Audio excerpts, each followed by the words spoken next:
नमस्कार, one India Hindi में आपका स्वागत है। मैं हूं विकास कुमार। पश्चिम बंगाल विधानसभा चुनाव के 5वें चरण में उत्तर बंगाल और दक्षिण बंगाल के 6 जिलों की 45 सीटों पर मतदान जारी है। इन सीटों पर कुल 342 उम्मीदवारों के बीच मुकाबला है। ये सीटें उत्तर 24 परगना, पूर्व बर्धमान, नादिया, जलपाईगुड़ी, दार्जिलिंग और कालिम्पोंग जैसे जिलों की है।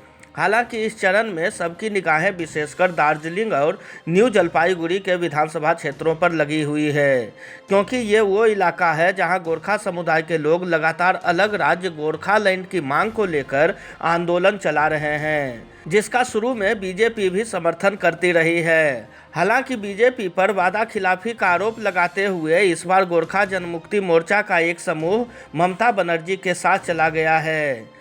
इस बीच दार्जिलिंग में गोरखा जनमुक्ति मोर्चा बिमल गुट के अध्यक्ष बिमल गुरुंग ने मतदान के बाद दावा किया कि बंगाल में ममता बनर्जी की सरकार तीसरी बार आएगी। बीजेपी परिवर्तन होगा, आपको क्या लगता है परिवर्तन होगा? अभी उसका काम ही नहीं अच्छा नहीं हुआ। बंगाल में उसका जनमति उतना अच्छा नहीं है। ग्राउंड जीरो में उतना उसका इन्फ्लुएंस ही नहीं है। कैसा सरकार बनेगा? और मार धार के, तोड़ के और बवाल करके और सीआरपी लगा के गोलीबारी करके राजनीति तो नहीं होगा ना। राजनीति तो सिंपल सरल करना चाहिए। इतना दिन तक जो 10 वर्ष राजनीति किया है ममता बनर्जी ने, हमने तो बाहर बैठ के दिया देखा है। 15 वर्ष तो मैंने उसका भारतीय जनता पार्टी का साथ निभाया, उसका साथ निभाया, लेकिन 15 वर्ष मैंने साथ निभा के उसने क्या दिया मेरा जाति के लिए, मेरा कम्युनिटी के लिए क्या दिया? मोदी ने हम लोग को एश्योरेंस दिया था, कमिटमेंट किया था, घोषणा किया था। वो चीज़ 7.5 वर्ष हो गया, अभी तक पूरा नहीं हुआ।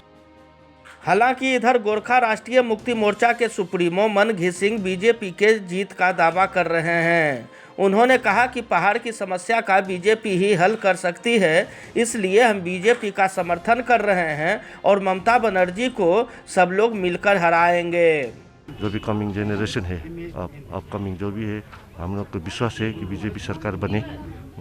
दीदी बोलती है कि खेला हो गए, तो आपको क्या लगता है? क्योंकि अब तो 4 फेज हो चुके हैं, क्या आपको लग रहा है कि सही में कुछ खेला होगा या खेला शेष हो गया? खेला तो जैसे शेष ही लग रहा है अभी तक तो।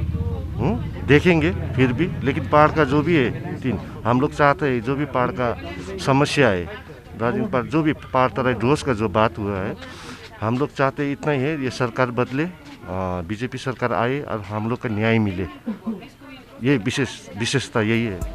बता दें कि केंद्रीय गृह मंत्री अमित शाह ने पश्चिम बंगाल में बीजेपी के सत्ता में आने पर लंबे समय से चली आ रही गोरखा समस्या का राजनीतिक समाधान ढूंढने का आश्वासन दिया था। अमित शाह ने यहां जनसभा के दौरान कहा कि देश का संविधान विस्तृत है और इसमें सभी समस्याओं के हल का प्रावधान है। उन्होंने कहा कि मैं वादा करता हूं कि बीजेपी की डबल इंजन की सरकार गोरखा समस्या की अस्थायी राजनीतिक समाधान निकाल लेगी। आपको अब प्रदर्शनों का सहारा नहीं लेना पड़ेगा। उन्होंने गोरखा लोगों को टीएमसी और वाम सरकार की अत्याचार का याद दिलाते हुए कहा कि बीजेपी और गोरखाओं का गठबंधन प्राकृतिक है और हम गोरखा समुदाय को देश की मुख्य धारा में लाएंगे। कम्युनिस्टों ने पहाड़ पर आग लगा दी, 1200 से ज्यादा गोरखाओं की छातियों में गोलियां मार दी। आज भी हम नहीं भूले। और उसके बाद मां माटी और मानुस की बात करने वाली दीदी आई, दीदी ने भी कोई कम जुल्म नहीं ढाए। भाजपा और गोरखाओं का गठबंधन ईश्वर ने बनाकर जमीन पर उतारा है। ये पवित्र गठबंधन है। ये गठबंधन को ताकत देने के लिए आज मैं यहां आया हूं।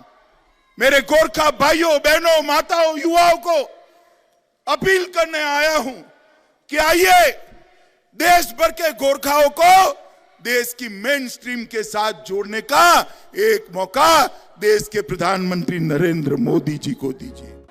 टीएमसी वाले कहते हैं कि एनआरसी आएगी, एनआरसी आएगी, एनआरसी आएगी। एनआरसी अभी आया ही नहीं है। आएगा तो भी एक भी गोरखा का बाल बांका नहीं होने देंगे। भारतीय जनता पार्टी जब तक शासन में है, जब तक नरेंद्र मोदी देश के प्रधानमंत्री है, गोरखाओं का बाल बांका नहीं हो सकता है। इस खबर में फिलहाल इतना ही। तमाम अपडेट्स के लिए बने रहिए वन इंडिया के साथ।